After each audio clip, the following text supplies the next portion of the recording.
नमस्कार, मैं हूं Manju Mehta, assistant professor humanities department, the Bhopal school of social sciences. आज हम पढ़ने वाले हैं मुंशी प्रेमचंद की कहानी पूस की रात। मुंशी प्रेमचंद आधुनिक हिंदी कहानी के पिता हैं और उपन्यास सम्राट कहे जाते हैं। उन्होंने हिंदी को पाला, पोसा और संस्कार दिया। मुंशी प्रेमचंद ने तत्कालीन साहित्य को जिस तरह से उकेरा है, उसमें दलित वर्ग से लेकर धनी वर्ग को बहुत सहजता से अपनी कहानियों और उपन्यास के माध्यम से पाठकों के समक्ष प्रस्तुत किया है। मुंशी प्रेमचंद हिंदी साहित्य के प्रवर्तक कहे जाते हैं। उन्होंने 1.5 दर्जन से अधिक उपन्यास लिखे और 300 से अधिक कहानियां लिखी हैं। मुंशी प्रेमचंद ने पूस की रात कहानी में भारतीय कृषक की करुण गाथा का वर्णन कहा है। उनका कहना है, अभावों में पलने वाला किसान हाड़ तोड़ मेहनत करता है, फिर भी उसको 2 वक्त रोटी नसीब नहीं होती है। वो शोषणग्रस्त जीवन व्यतीत करने को बाध्य है। कपकपाती सर्दी उसे इतना अधिक मजबूर कर देती है कि वो जानवर को गले लगाने के लिए मजबूर हो जाता है। वो अपनी खड़ी फसल को नहीं बचा पाता। इस कहानी में ग्राम्य जीवन की दरिद्रता, पति पत्नी के संबंध और साथ ही साथ पशु प्रेम और कृषि के प्रति जो मोह है, उसको बहुत सहजता से दर्शाया गया है। पूस की रात, मुंशी प्रेमचंद की कहानी। हल्कू ने आकर स्त्री से कहा, सहना आया है, लाओ जो रुपए रखे हैं उसे दे दूं, किसी तरह गला तो छूटे। मुन्नी झाड़ू लगा रही थी, पीछे फिरकर बोली, 3 ही तो रुपए हैं, दे दोगे तो कम्बल कहाँ से आएगा? माघ पूस की रात हार में कैसे कटेगी? उससे कह दो फसल पर दे देंगे, अभी नहीं। हल्कू एक क्षण अनिश्चित दशा में खड़ा रहा। पूस सिर पर आ गया था। कम्बल के बिना हार में रात को वह किसी तरह नहीं जा सकता। मगर सहना मानेगा नहीं, घुड़कियां जमावेगा, गालियां देगा। बला से जाड़ों में मरेंगे, बला तो सिर से टल जाएगी। यह सोचता हुआ वह अपना भारी भरकम डील लिए हुए स्त्री के समीप आ गया और खुशामद करके बोला, ला दे दे, गला तो छूटे। कम्बल के लिए कोई दूसरा उपाय सोचेंगे। मुन्नी उसके पास से दूर हट गई और आंखें तरेरते हुए बोली, कर चुके दूसरा उपाय, जरा सुने, कौन सा उपाय करोगे? कोई खैरात में दे देगा कम्बल। न जाने कितनी बाकी है जो किसी तरह चुकने में ही नहीं आती। मैं कहती हूँ तुम क्यों नहीं खेती छोड़ देते? मर मर काम करो, उपज हो तो बाकी दे दो। चलो छुट्टी हुई, बाकी चुकाने के लिए तो हमारा जन्म हुआ है। पेट के लिए मजूरी करो, ऐसी खेती से बाज आए। मैं रुपए ना दूंगी। हल्कू उदास होकर बोला, तो क्या गाली खाऊं? मुन्नी ने तड़प कर कहा, गाली क्यों देगा, क्या उसका राज है? मगर यह कहने के साथ ही उसकी तनी हुई भौहें ढीली पड़ गईं। हल्कू के उस वाक्य में जो कठोर सत्य था, वह मानो एक भीषण जंतु की भांति उसे घूर रहा था। उसने जाकर आले पर से रुपए निकाले और लाकर हल्कू के हाथ पर रख दिए। फिर बोली, तुम छोड़ दो अब की से खेती, मजूरी में सुख रहेगा। अच्छी खेती है, मजूरी करके लाओ, वह भी उसी में झोंक दो, उस पर धौंस। हल्कू ने रुपए लिए और इस तरह बाहर चला मानो अपना हृदय निकालकर देने जा रहा हो। उसने मजूरी से एक एक पैसा काट कपट कर 3 रुपए कम्बल के लिए जमा किए थे। वह आज निकले जा रहे थे। एक एक पग के साथ उसका मस्तक अपनी दीनता के भार से दबा जा रहा था। पूस की अंधेरी रात, आकाश पर तारे भी ठिठुरते हुए मालूम दे रहे थे। हल्कू अपने खेत के किनारे ऊख के पत्तों की एक छतरी के नीचे बांस के खटोले पर अपनी पुरानी गाढ़े की चादर ओढ़े पड़ा कांप रहा था। खाट के नीचे उसका संगी कुत्ता जबरा पेट में मुंह डाले सर्दी से कूं कूं कर रहा था। 2 में से एक को भी नींद ना आती थी। हल्कू ने घुटनियों को गर्दन से चिपकाते हुए कहा, क्यों जबरा, जाड़ा लगता है? कहता तो था घर में पुआल पर लेटा रहे, तो यहाँ क्या लेने आए हो? अब खाओ ठंड, मैं क्या करूं? मैं यहाँ हलवा पूरी खाने थोड़ी आ रहा था जो दौड़े दौड़े आगे आगे चले आए। अब रो नानी के नाम को। जबरा ने पड़े पड़े दो मिलाई और अपनी कूं कूं को दीर्घ बनाता हुआ एक बार जम्हाई लेकर चुप हो गया। उसकी श्वान बुद्धि ने शायद ताड़ लिया, स्वामी को मेरी कूं कूं से नींद नहीं आ रही है। हल्कू ने हाथ निकालकर जबरा की ठंडी पीठ सहलाते हुए कहा, कल से मत आना मेरे साथ, नहीं तो ठंडे हो जाओगे। ये पछुआ ना जाने कहाँ से बर्फ लिए आ रही है। उठूं फिर एक चिलम भरूं, किसी तरह रात तो कटे, 8 चिलम वैसे ही पी चुका हूं। ये खेती का मजा है और एक एक करके भगवान ऐसे पड़े हैं जिनके पास जाड़ा जाए तो गर्मी से घबराकर भागे। मोटे मोटे गद्दे, लिहाफ, कम्बल, मजाल है जाड़े का गुजर हो जाए। तकदीर की खूबी, मजूरी करें हम और मजा दूसरे लूटें। हल्कू उठा, गड्ढे में से जरा सी आग निकालकर चिलम भरी। जबरा भी उठ बैठा। हल्कू ने चिलम पीते हुए कहा, पिएगा चिलम? जाड़ा तो क्या जाता है, जरा मन बदल जाता है। जबरा ने उसके मुंह की ओर प्रेम से छलकती हुई आंखों से देखा। हल्कू बोला, आज और जाड़ा खा ले, कल से मैं यहाँ पुआल बिछा दूंगा, उसी में घुसकर बैठना, तब जाड़ा ना लगेगा। जबरा ने अपने पंजे उसकी घुटनियों पर रख दिए और उसके मुंह के पास अपना मुंह ले आया। हल्कू को उसकी गर्म सांसें लगने लगी। चिलम पीकर हल्कू फिर लेटा और निश्चय करके लेटा, अब चाहे कुछ भी हो इस बार सो जाऊंगा। पर एक ही क्षण में उसके हृदय में कंपन होने लगा। इस करवट लेटता, कभी उस करवट लेटता, पर जाड़ा किसी पिशाच की भांति उसकी छाती को दबाए हुए था। जब किसी तरह रहा न गया तो उसने धीरे से जबरा को उठाया, उसके सिर को थपथपाया और उसे अपनी गोदी में सुला लिया। कुत्ते की देह से जाने कैसी दुर्गंध आ रही थी, पर उसे वो अपनी गोद में चिपटाए हुए ऐसे सुख का अनुभव कर रहा था जो इधर महीनों से उसे ना मिला था। जबरा शायद यह समझ रहा था कि आत्मा में तो उस कुत्ते के प्रति घृणा की गंध तक न थी। जबरा और हल्कू की इस मैत्री ने उसकी आत्मा के सब द्वार खोल दिए थे और उनका एक एक अणु प्रकाश से चमक रहा था। सहसा जबरा ने किसी जानवर की आहट पाई। इस विशेष आत्मीयता ने हल्कू में एक नई स्फूर्ति पैदा कर दी थी, जो हवा के ठंडे झोंकों को तुच्छ समझती थी। वह झपटकर उठ बैठा और छतरी से बाहर आ गया। हल्कू ने उसे कई बार चमकाकर बुलाया, पर वह उसके पास न आया। जबरा हार में चारों तरफ दौड़ दौड़ कर भौंकता रहा। एक क्षण के लिए आ भी जाता तो तुरंत ही फिर दौड़ जाता। कर्तव्य उसके हृदय में अरमान की भांति उछल रहे थे। 1 घंटा और गुजर गया।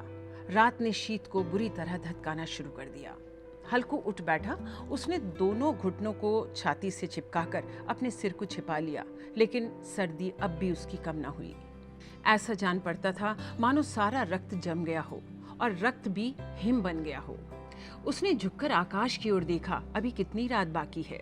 सप्तऋषि तो आकाश में अभी तक आधे भी ना चढ़े थे।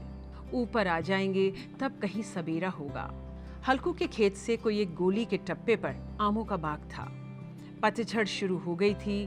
बाग में पत्तियों का ढेर लगा हुआ था। हल्कू ने सोचा, आम के बाग में जाऊं, पत्तियों को इकट्ठा करके उन्हें जलाकर आग ताप लूं। रात को कोई मुझे पत्तियां बटोरते देख लेगा तो समझेगा कोई भूत है।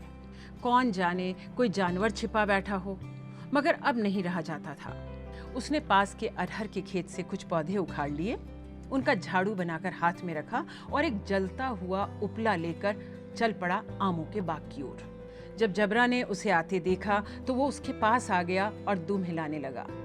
हल्कू ने कहा, अब तो नहीं रहा जाता जब्बर, चलो बगीचे में चलते हैं, पत्तियां बटोरते हैं और तापते हैं। टांठे हो जाएंगे, फिर आकर सोएंगे, अभी तो बहुत रात है। जबरा ने कूं कूं करके सहमति प्रकट की और आगे आगे बगीचे की ओर चल पड़ा। बगीचे में खूब अंधेरा छाया हुआ था। अंधकार में निर्दय पवन पत्तियों को कुचलता हुआ चला जाता था। वृक्षों से ओस की बूंदें टप टप नीचे टपक रही थी। एकाएक एक झोंका मेहंदी के फूलों की खुशबू लिए हुए आया। हल्कू ने कहा, कैसी अच्छी महक आई जबरू, तुम्हारी नाक में भी तो सुगंध आ रही है। जबरू को कहीं जमीन पर एक हड्डी मिल गई थी, वो उसे चिचोड़ रहा था।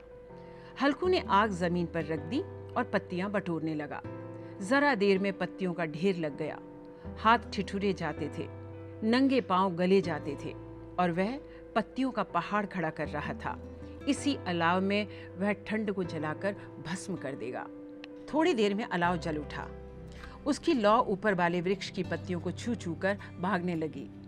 इस अस्थिर प्रकाश में बगीचे के विशाल वृक्ष ऐसे मालूम होते थे मानो उस अथाह अंधकार को अपने सिरों पर संभाले हुए अंधकार के उस अनंत सागर में यह प्रकाश एक नौका के समान हिलता मचलता हुआ जान पड़ता था।